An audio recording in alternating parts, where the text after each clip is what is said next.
दोस्तों नमस्कार। हम लोग पढ़ रहे थे धार्मिक सामाजिक सुधार आंदोलन, इससे संबंधित एक वीडियो लेक्चर मैंने आपको भेजा है, आपने देखा भी होगा। बेसिकली इस टॉपिक से जो संस्थाएं हैं, जिन संस्थाओं के माध्यम से सुधारकों ने धार्मिक सामाजिक विसंगतियों को दूर करने के लिए आवाज़ उठाई, संगठित तरीके से प्रयास किए, उन्हीं संगठनों से संबंधित प्रश्न आपसे पूछे जाते हैं, उनसे जुड़े लोगों से संबंधित प्रश्न पूछे जाते हैं, पुस्तकें पूछी जाती हैं। ये इस बात को ध्यान में रखते हुए आपको, है ना, इन संस्थाओं का अध्ययन करना है। और मैंने पिछले लेक्चर में ही बताया था कि आप बुक्स से जितना संभव हो सके देख लें। मैंने अग्निहोत्री की बुक का नाम लिया था, जिसमें संस्थाएं काफ़ी ज़्यादा एक साथ दी हुई हैं, कलेक्शन ठीक है उसमें, तो उसको देख सकते हैं आप लोग। मित्रों, मैं इतना व्यस्त रहने के बावजूद आपको प्रयास मेरा यही रहता है कि मैं नियमित भेजता रहूं लेक्चर, लेकिन अगर ब्रेक हो बीच में तो उसको ये समझिएगा कि मैं काफ़ी व्यस्त हूँ, इस कारण से नहीं भेजा जा सका। लेकिन चाहे हफ्ते में एक लेक्चर मिले, modern history even complete national movement तक हम लोग सिलसिलेवार तरीके से ऐसे ही आगे बढ़ते रहेंगे, बशर्ते बुक्स का अध्ययन अवश्य करिए आप, ठीक है। साथ में तो आगे हम कुछ संस्थाओं पर आज चर्चा और करेंगे, संक्षिप्त चर्चा। नई चीज़ें मिलें आप जोड़िए इसमें, लेकिन जितनी चीज़ें यहाँ हम लोग बात कर रहे हैं वो तो पता ही होनी चाहिए, और नई नई चीज़ें जोड़िए। जैसे अभी मैंने चर्चा नहीं की थी, पिछले लास्ट में यूपी पीसीएस में पूछ भी लिया गया कि ज्ञान योग कर्म योग किसकी पुस्तकें हैं, आप जानते हैं। तो मिस हो गया था, मैंने नहीं नोट कराया था। तो ये चीज़ें हैं, उसी टॉपिक को आप और अधिक सर्च करिए, बुक्स देखिए, जहाँ से भी संभव हो, है ना। आप अपना कलेक्शन बढ़ाइए। यहाँ पे आपको बेस दिया जा रहा है और ज़रूरी चीज़ें आपको बताई जा रही, और 90% के अब क्वेश्चन आपको इन्हीं से मिल जाएंगे, है ना, इससे बाहर नहीं आते हैं। तो जैसे हमने बात की थी ब्रह्म समाज और राजा राम मोहन राय के बारे में, कुछ संस्थाएं हम देखते हैं आज। जैसे आप जानते हैं आर्य समाज। आर्य समाज की स्थापना आप सभी खूब अच्छे से जानते हैं। 1875 में बंबई में स्वामी दयानंद सरस्वती जी ने की थी। स्वामी दयानंद सरस्वती जो 1824 ईस्वी में गुजरात की मौरवी रियासत के टंकारा कस्बे में जन्मे थे। उस समय मौरवी रियासत थी गुजरात में, उसी के टंकारा कस्बे में 1824 में जन्मे थे स्वामी दयानंद सरस्वती, ठीक है ना। और स्वामी दयानंद सरस्वती के बचपन का नाम क्या था? मूल शंकर। क्या नाम था? बचपन का नाम था मूल शंकर। और इनके जो गुरु थे वो थे स्वामी विरजानंद। स्वामी विरजानंद मथुरा के रहने वाले थे, ठीक है। और स्वामी विरजानंद इनके गुरु थे। तो 1875 में बंबई में इन्होंने आर्य समाज की स्थापना की। इसके पहले से ही धार्मिक सामाजिक सुधार के लिए ये प्रचार प्रसार प्रारंभ कर चुके थे। तो 1875 में बंबई में संगठन आर्य समाज स्थापित किया। इसके 2 साल बाद 1877 में लाहौर में भी आर्य समाज का मुख्यालय स्थापित किया, ठीक है। मैंने अभी कहा इसके पहले ही प्रचार अभियान प्रारंभ कर चुके थे। इन्होंने 1867 ईस्वी में हरिद्वार से प्रचार अभियान प्रारंभ किया था, पाखंडों का खंडन करते हुए, है ना। किताबों में लिखा मिलता है पाखंड खंडनी पताका फहराते हुए इन्होंने हरिद्वार से 1867 में प्रचार प्रसार किया था, पाखंडों का खंडन करते हुए।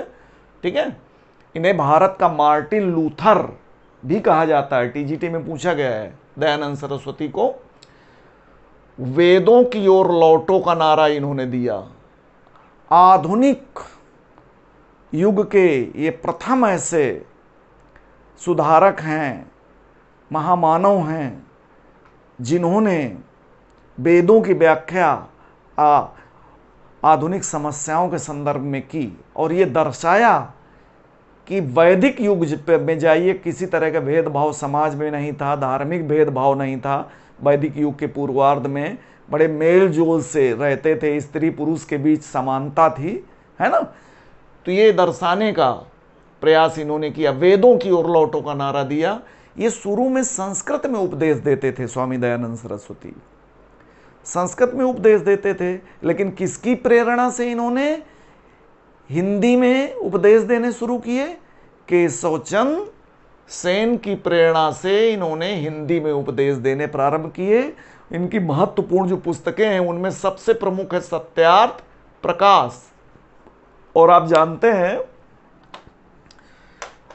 बहुत कंफ्यूजन होता है, ये हिंदी में लिखी गई है सत्यार्थ प्रकाश। ठीक है, इसके अलावा ऋग्वेद भाष्य, पाखंड खंडन की रचना भी इन्होंने की। स्वामी दयानंद सरस्वती प्रथम भारतीय हैं जिन्होंने पहली बार हिंदी को राष्ट्रभाषा बनाने की वकालत की थी। इतने नहीं, स्वराज शब्द का प्रयोग स्वदेशी राज्य के संदर्भ में करने वाले प्रथम भारतीय भी स्वामी दयानंद सरस्वती हैं। स्वदेशी राज्य के संदर्भ में स्वराज शब्द का प्रयोग सर्वप्रथम स्वामी दयानंद सरस्वती ने किया था। इनका कहना था कि लाख अच्छाइयों वाले विदेशी राज्य की तुलना में, लाख अच्छाइयां क्यों ना हो, ऐसे विदेशी राज्य की तुलना में लाखों बुराइयों वाला स्वराज अच्छा होता है। ये बात इन्होंने कही थी।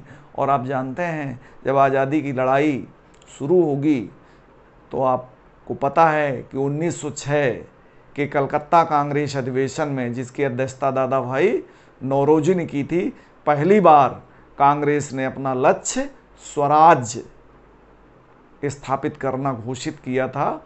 और वहाँ पर स्वराज का आशय था अधिराज्य, है ना, डोमिनियन स्टेट। वहाँ पर मैं बात करूँगा वरना विषयांतर हो जाएगा। ठीक है, तो हिंदी को राष्ट्रभाषा बनाने की वकालत करने वाले प्रथम भारतीय और स्वदेशी राज्य के संदर्भ में स्वराज का प्रयोग करने वाले प्रथम भारतीय।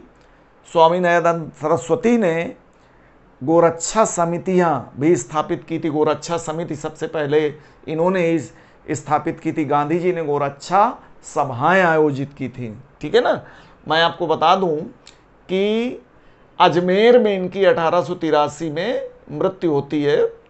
और दयानंद सरस्वती के बाद भी आज तक आर्य समाज संगठन हमारे बीच है। और आगे चल करके आर्य समाज ने एक बड़ा ही क्रांतिकारी कदम उठाया, शुद्ध आंदोलन। टिप्पणी लिखने के लिए आया था 20 शब्द में, सिविल में काफ़ी पहले। ठीक है, शुद्ध आंदोलन किसने चलाया? आर्य समाज में, जिसके कारण काफ़ी अशांति भी हुई। ये शुद्ध आंदोलन का मतलब क्या था? क्या इसकी थीम थी? ऐसे हिंदू जो धर्म बदलकर मुसलमान बन गए हों या ईसाई बन गए हों, उन्हें पुनः हिंदू धर्म में वापस लाना, है ना, ये शुद्ध आंदोलन का उद्देश्य था। ठीक है, इसके कारण काफ़ी अशांति भी हुई, है ना। कुछ जगहों पे अशांति फैली। वैलेंटाइन चिरोल, नाम सुने होंगे, वैलेंटाइन चिरोल, है ना, जिनकी पुस्तक है इंडिया अनरेस्ट, लंदन से प्रकाशित होने वाले टाइम्स अखबार से जुड़े हुए थे। वैलेंटाइन चिरोल, जिन्होंने स्वामी दयानंद सरस्वती के आर्य समाज, यानी आर्य समाज को भारत में अशांति का जनक बताया था। आर्य समाज और बाल गंगाधर तिलक को भी, हालांकि तिलक आर्य समाज से नहीं जुड़े हुए थे। आर्य समाज से राष्ट्रीय नेताओं में, जो सबसे लोकप्रिय राष्ट्रीय नेताओं में लाला लाजपत राय जुड़े थे। तिलक तो प्रार्थना समाज से जुड़े हुए थे, लेकिन तिलक के साथ साथ आर्य समाज को भी वैलेंटाइन चिरोल ने भारत में अशांति का जन्मदाता बताया था। तिलक ने तो इसीलिए, आगे चर्चा होगी नेशनल मूवमेंट के दौरान, इसीलिए तिलक ने वैलेंटाइन चिरोल पर मानहानि का मुकदमा भी कायम किया था। ठीक है, आगे चलकर आर्य समाज में दो गुट हो गए। एक गुट ऐसा था आर्य समाज का जो भारतीय संस्कृति के साथ साथ पाश्चात्य विचारों का भी हिमायती था। पाश्चात्य विचारों की ओर अधिक झुकाव था भारतीय संस्कृति के साथ साथ, और पाश्चात्य विचारों की ओर झुकाव रखने वाले गुट के प्रमुख थे लाला हंसराज और लाला लाजपत राय।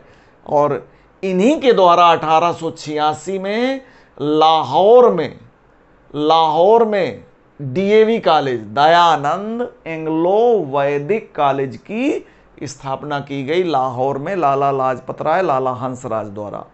और दूसरा गुट भारतीय संस्कृति को बहुत महत्व देता था, है ना, पाश्चात्य विचारों का विरोधी था। और इस गुट के प्रमुख थे स्वामी श्रद्धानंद लेखराम महात्मा मुंशीराम, जो भारतीय विचारों के ज्यादा समर्थक थे, पाश्चात्य विचारों के विरोधी थे। स्वामी श्रद्धानंद लेखराम महात्मा मुंशीराम, इन्होंने 1902 ईस्वी में गुरुकुल कांगड़ी की स्थापना की थी। कहां पे? हरिद्वार में की थी। ठीक है ना, हरिद्वार में गुरुकुल कांगड़ी की स्थापना की थी। इसी तरह से रामकृष्ण मिशन, महत्वपूर्ण संगठन, आप जानते हैं आज भी सामाजिक सेवा, सामाजिक परोपकार में रामकृष्ण मिशन हमारे बीच है, और इसकी उपलब्धियां गर्व करने लायक हैं। उस समय से लेकर स्वामी विवेकानंद की सोच को ये मिशन आज भी कायम किए हुए है।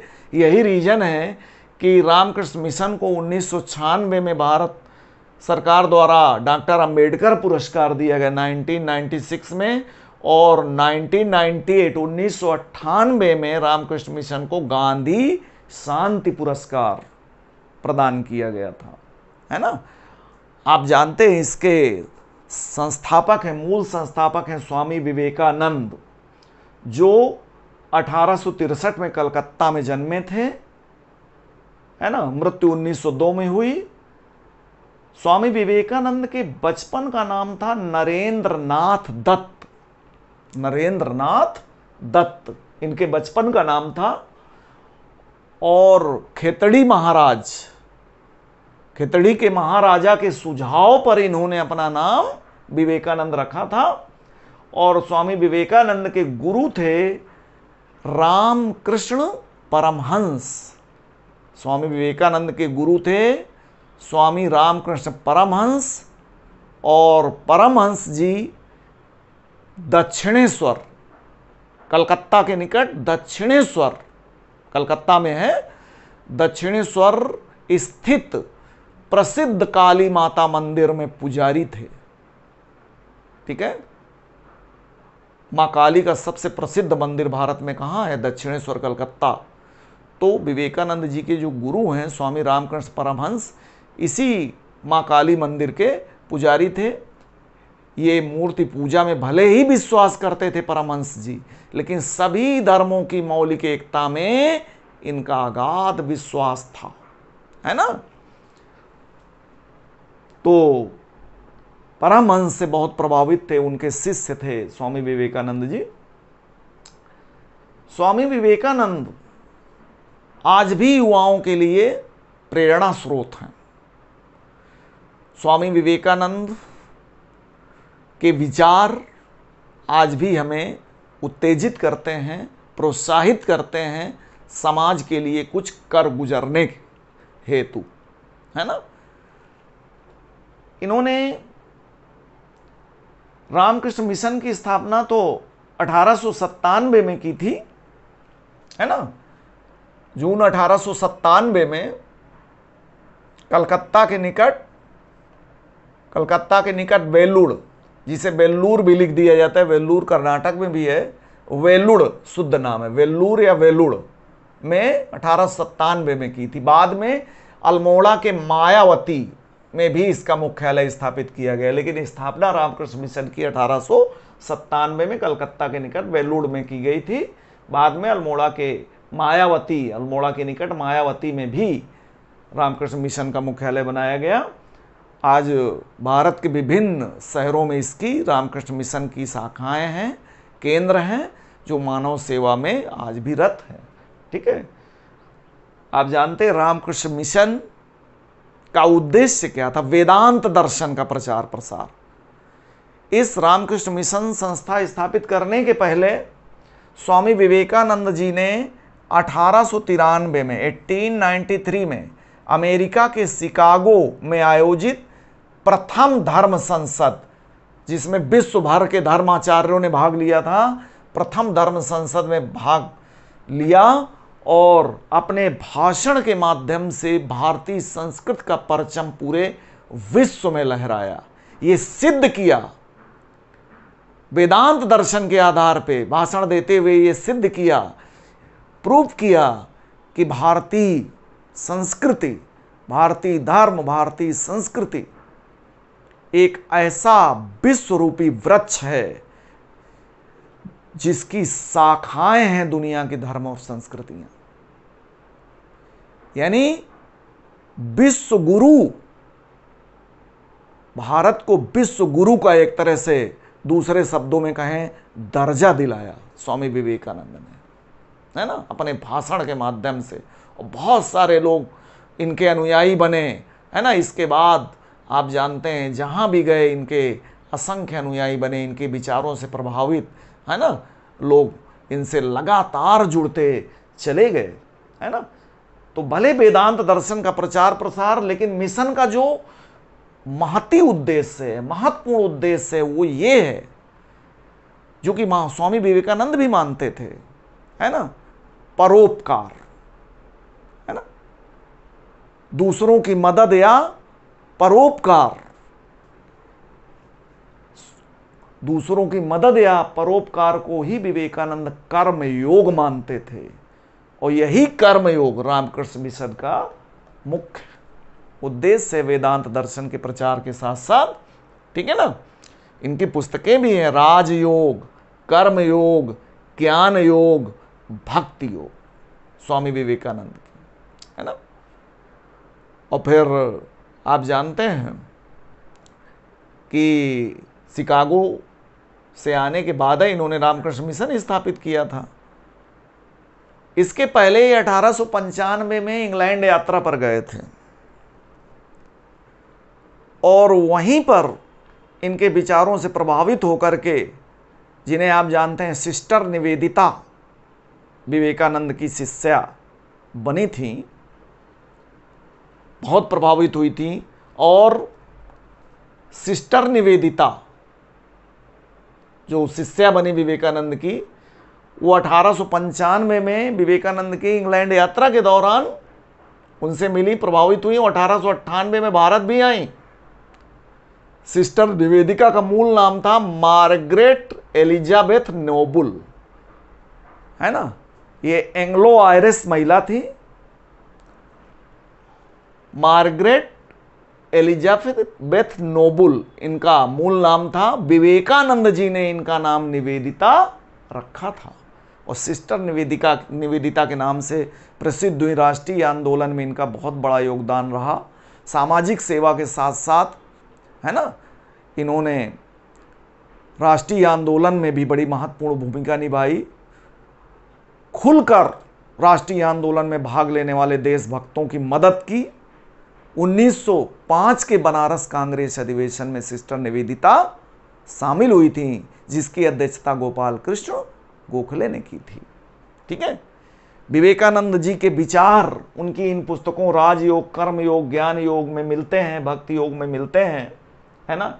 एक पुस्तक है इनकी, मैं समाजवादी हूं।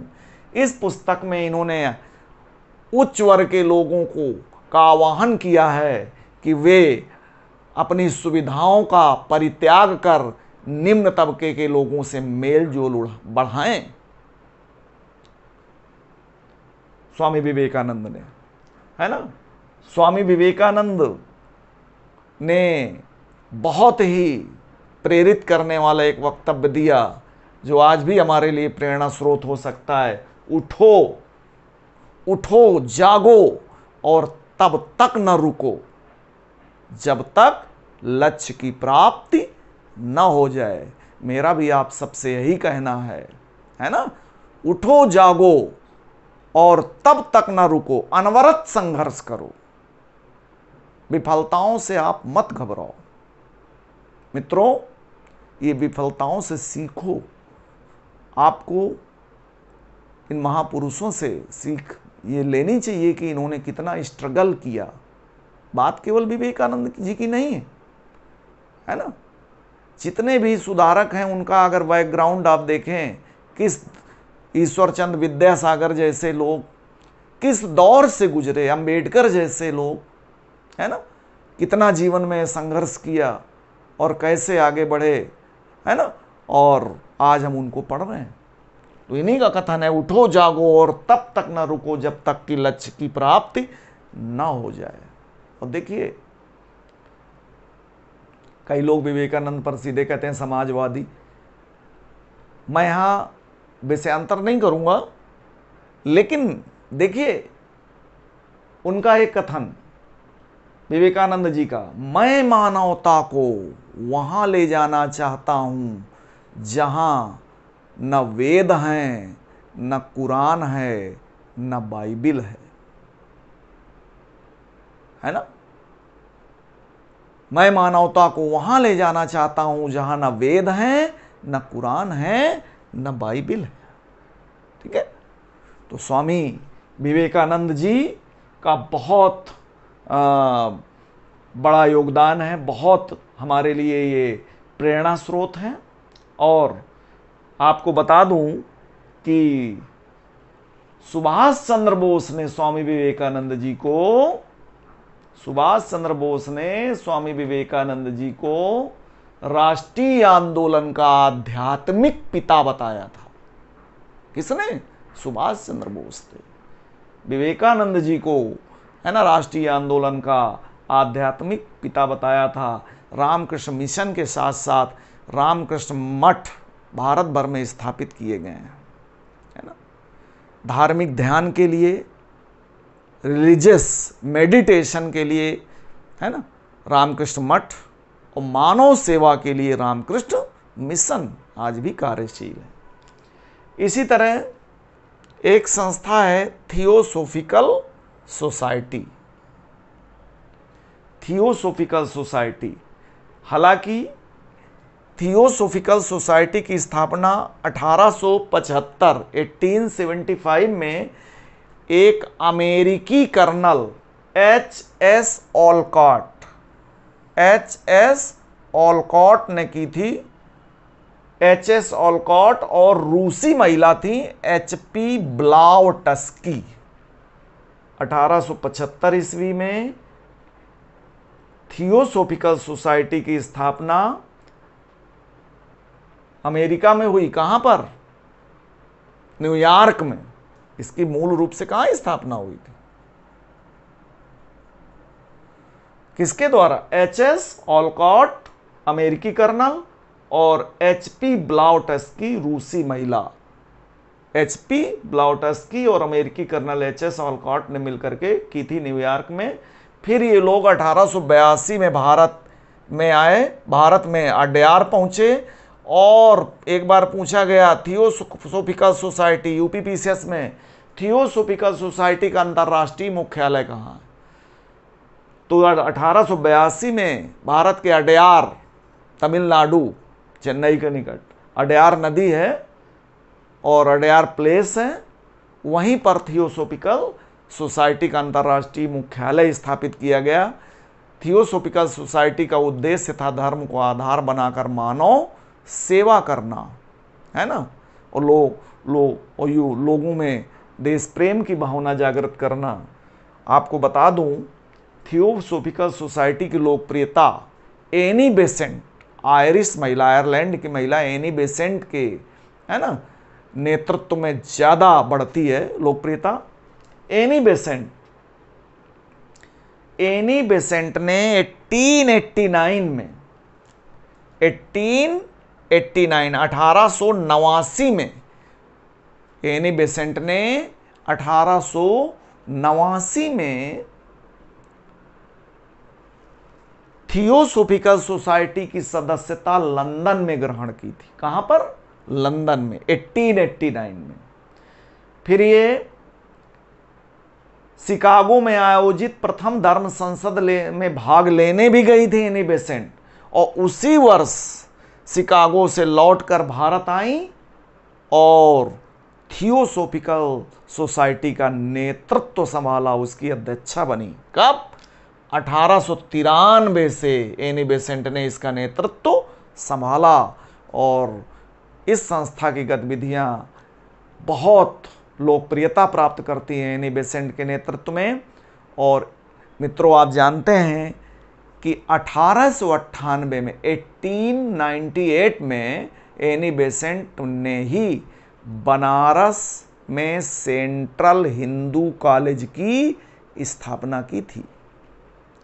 एनी बेसेंट ने 1898 में बनारस के सेंट्रल हिंदू कॉलेज की स्थापना की थी।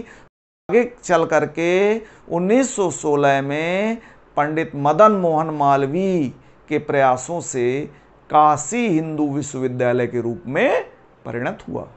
ठीक है ना। Annie Besant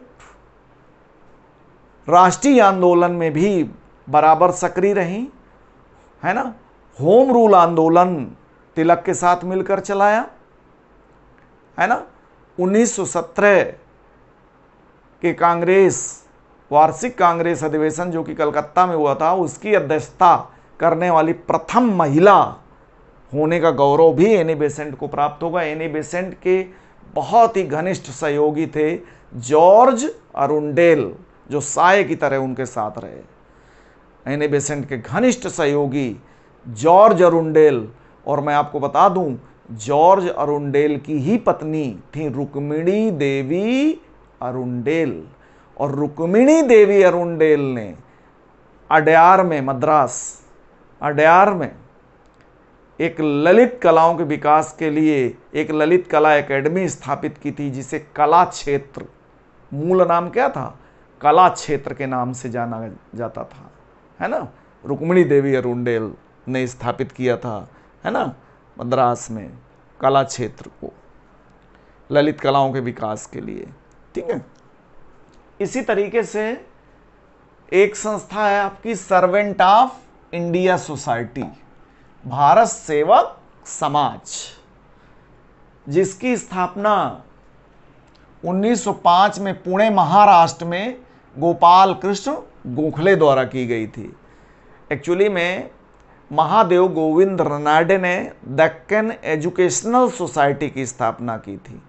Deccan educational society, Gokhale उस दक्कन एजुकेशनल सोसाइटी से शुरू में जुड़े हुए थे, और दक्कन एजुकेशनल सोसाइटी छोड़ने के बाद गोखले ने 1905 में पुणे में सर्वेंट ऑफ इंडिया सोसाइटी की स्थापना की थी।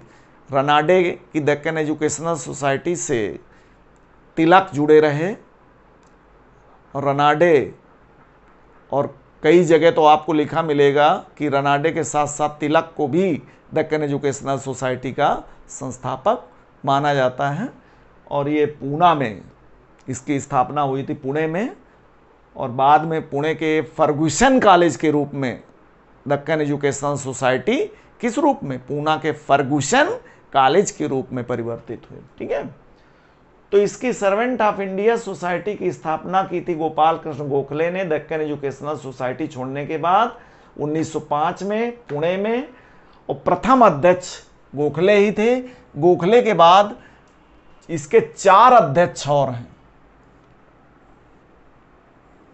जिनका काफी बड़ा योगदान है इस इंडियन रेनेसां में, भारतीय पुनर्जागरण में। दूसरे अध्यक्ष थे श्रीनिवास शास्त्री, जो मद्रास विधान परिषद के सदस्य भी रहे थे। और उस समय जब यूएनओ नहीं गठित हुआ था तो इसके पहले क्या था, राष्ट्र संघ, यूएन। राष्ट्र संघ की बैठकों में भारत का प्रतिनिधित्व भी किया था श्रीनिवास शास्त्री ने। वही इस सर्वेंट ऑफ इंडिया सोसाइटी के दूसरे अध्यक्ष बने। और तीसरे अध्यक्ष बने NM जोशी, नारायण मल्हार राव जोशी, है ना, जिन्होंने 1911 में सोशल सर्विस लीग की स्थापना की थी। सोशल सर्विस लीग बंबई में।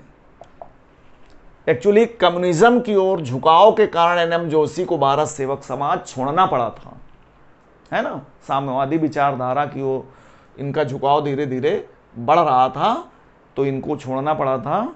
और फिर इसके बाद इन्होंने एटक, AITUC,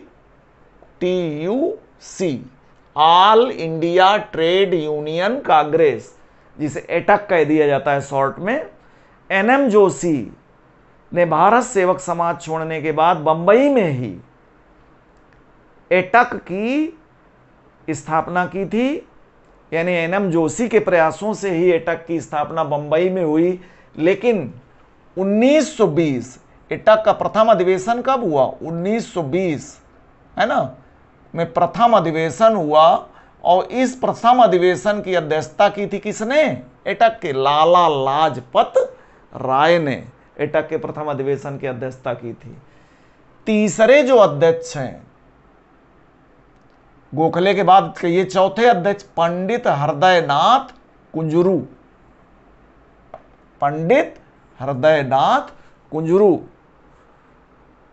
इलाहाबाद, आज प्रयागराज, इलाहाबाद में पंडित हृदयनाथ कुंजरू जो चौथे अध्यक्ष थे भारत सेवक समाज के, पंडित हृदयनाथ कुंजरू ने इलाहाबाद में प्रयाग सेवा समिति की स्थापना की थी। प्रयाग सेवा समिति, आज भी ये प्रयाग सेवा समिति आपके इलाहाबाद में, है ना, कार्यरत है। इसकी अनेक शिक्षण संस्थाएं हैं, सेवा समिति, है ना, विद्या मंदिर, इंटर कॉलेज, है ना, संस्थाएं आज भी कुंभ के अवसर पर आप देखेंगे कि इस प्रयाग सेवा समिति से जुड़े लोग निस्वार्थ तीर्थयात्रियों की सेवा करते हैं, साफ सफाई में योगदान देते हैं।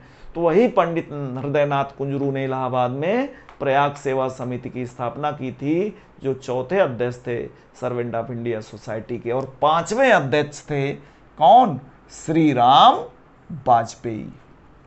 श्री राम, भारत में अगर आपसे पूछा जाए कि विश्व में बालचर आंदोलन, स्काउट गाइड नहीं सुन जानते हैं, स्काउट आंदोलन की शुरुआत किसने की, स्काउट बॉयज गाइड गर्ल्स, ठीक है ना, इस संस्था से जुड़ते हैं जो, इस मिशन से जुड़ते हैं जो लोग, बॉयज को कहते हैं स्काउट और गर्ल्स को कहते हैं गाइड। तो बॉर्डन पावेल इसके जनक हैं, इंग्लैंड के बॉर्डन पावेल, विश्व में बालचर आंदोलन कहा जाता है हिंदी में। भारत में जनक हैं श्री राम वाजपेयी, बालचर आंदोलन के। कौन, श्री राम वाजपेयी बालचर आंदोलन के जनक हैं भारत में। श्री राम वाजपेयी ने 1914 में बंबई में सेवा समिति बालचर संघ की स्थापना की।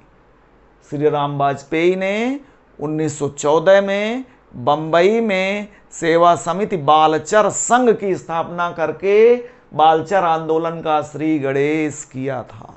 ठीक है, आप जानते हैं इसके संस्थापक गोखले राष्ट्रीय आंदोलन में भी सक्रिय रहे। मैंने शुरू में कहा था कि धार्मिक सामाजिक सुधार के फलस्वरूप जागृति आएगी। कैसी जागृति, राष्ट्रीय जागृति, है ना, राष्ट्रीय आंदोलन की शुरुआत होगी। कुछ अन्य संस्थाएं हैं छोटी छोटी, जैसे वेद समाज, स्थापना 1864 में मद्रास में श्रीधरलू नायडू द्वारा किया गया। श्रीधरलू नायडू द्वारा। इसी वेद समाज को 1871 में इसी वेद समाज का नाम बदलकर ब्रह्म समाज ऑफ साउथ इंडिया कर दिया गया था। ठीक है। इसी तरह देव समाज, इसकी स्थापना 1887 में लाहौर में की थी शिव नारायण अग्निहोत्री ने। देव समाज की स्थापना 1887 में लाहौर में की थी शिव नारायण अग्निहोत्री ने, जिन्हें उनके अनुयायी सत्यदेव कहते थे। शिव नारायण अग्निहोत्री को उनके अनुयायी क्या कहते थे?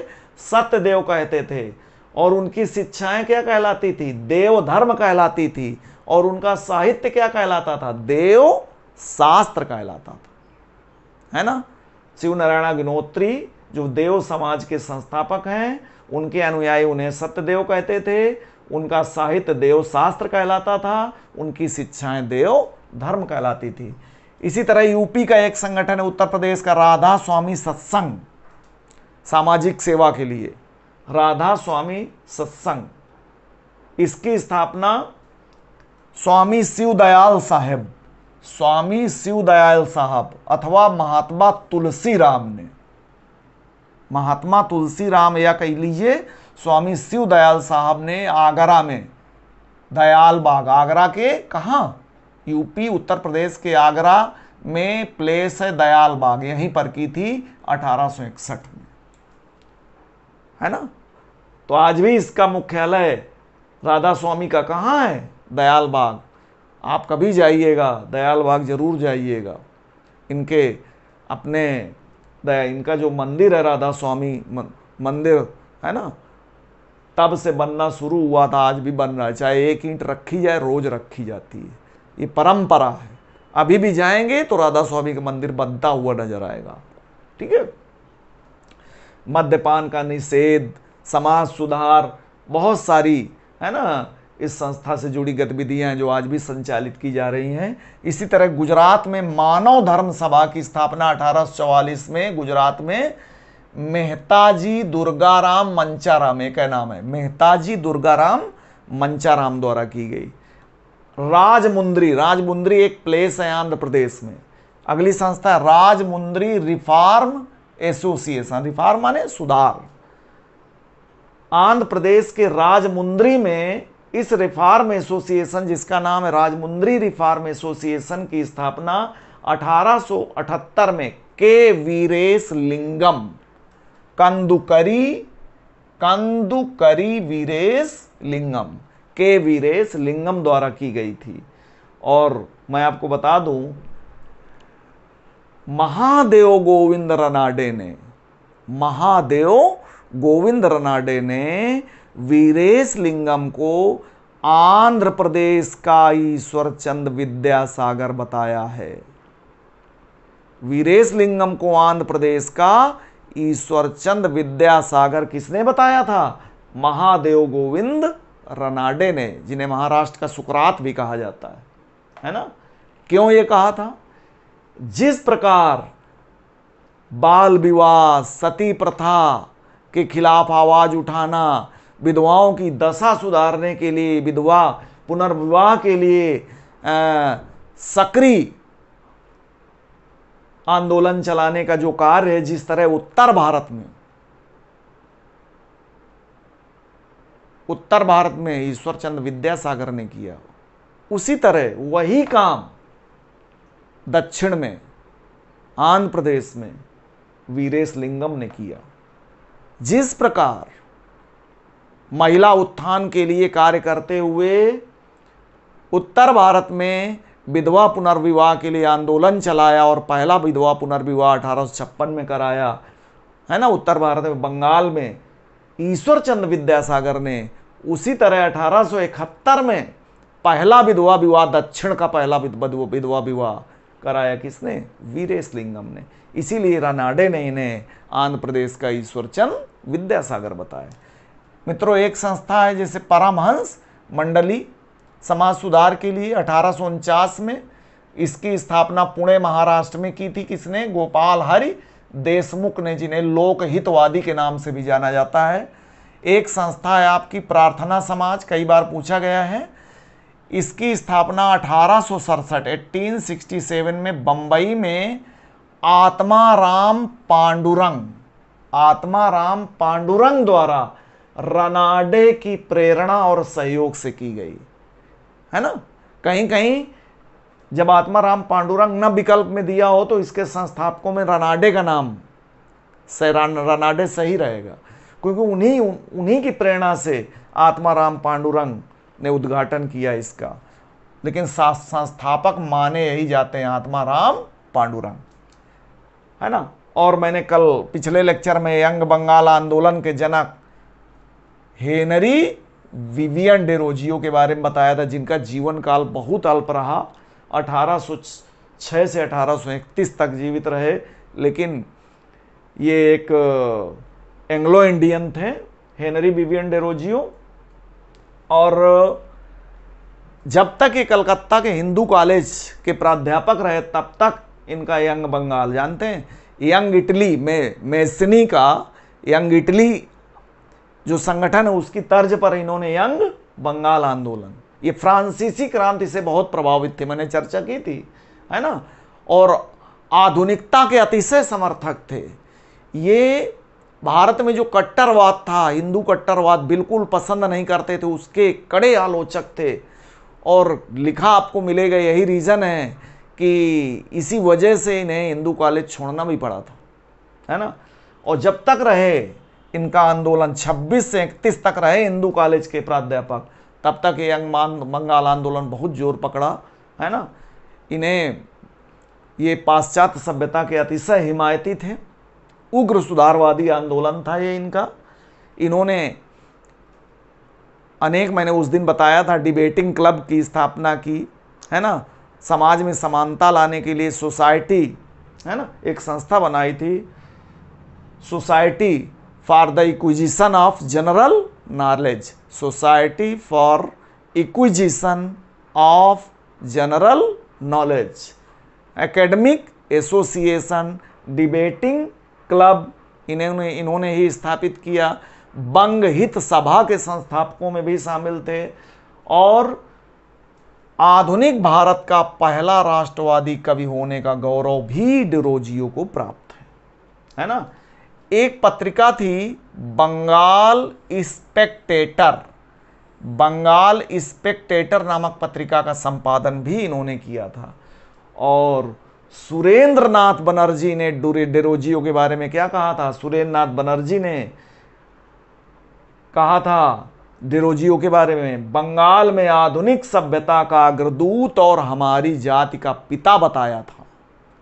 सुरेंद्र नाथ बनर्जी ने डेरोजियो को बंगाल में आधुनिक सभ्यता का अग्रदूत और हमारी जाति का पिता बताया था। ये कुछ संगठन थे। जब इनको आप लेक्चर में, हमेशा आपके पास ये वीडियो लेक्चर रहेगा, है ना, जब चाहें आप इसको रिवाइज कर सकते हैं। और सारी काम की चीज़ें, इसके बाहर क्वेश्चन जल्दी जाता नहीं, जाता है तो फिर कोई कर नहीं पाता। इतनी ही चीज़ें आप तैयार कर लें रिलेवेंट, तो आपको क्वेश्चन मिल जाएंगे मैक्सिमम। और न, जैसा कि मैंने अभी बताया था कि नई नई चीज़ें भी आप इसमें जोड़िए, जो आपको मिले। पढ़ते रहिए अनवरत, मेहनत करते रहिए, है ना। स्वामी विवेकानंद ने कहा भी है कि उठो जागो तब तक न रुको जब तक कि लक्ष्य की प्राप्ति न हो जाए। इसी के साथ मैं आज की बात यहीं समाप्त करूंगा और आप मुझे इजाज़त दीजिए। हम फिर जल्दी ही मिलेंगे। जय हिंद, नमस्कार।